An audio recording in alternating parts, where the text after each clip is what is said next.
وزیر بلدیات سندھ اور chairman Karachi water and sewerage board Syed Nasir Hussain Shah کی ہدایت پر M D water board Karachi water and sewerage board Asad Ullah Khan نے ماہ ربیع الاول کے انتظامات کے حوالے سے احکامات جاری کر دیے، جبکہ تمام chief engineer, superintendent engineers, executive engineer اور انچارج ہائیڈرنٹ سیل سمیت دیگر افسران کو ماہ ربیع الاول سے قبل فوری طور پر تمام انتظامات مکمل کرنے کی ہدایت بھی دی ہے۔ جبکہ Karachi water and sewerage board کے ترجمان کے مطابق Karachi water and sewerage board ہر سال کی طرح اس سال بھی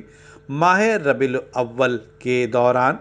شہر میں دستیاب پانی کی فراہمی اور نکاسی آب کے لیے فول پروف اقدامات کرے گا۔ ایم ڈی واٹر بورڈ کا کہنا ہے کہ ماہ ربیع الاول سے قبل تمام مساجد، مدارس، خانقاہوں، مزارات، خصوصاً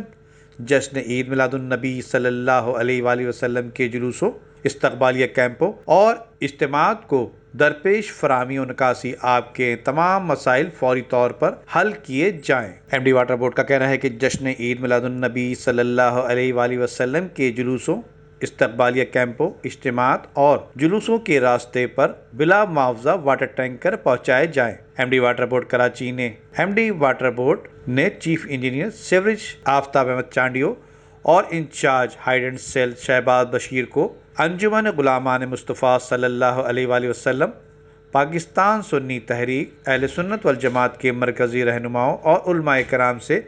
مکمل رابطے میں رہنے کی بھی ہدایت دی ہے۔ ندیم صدیقی، میٹرو 7 پاکستان۔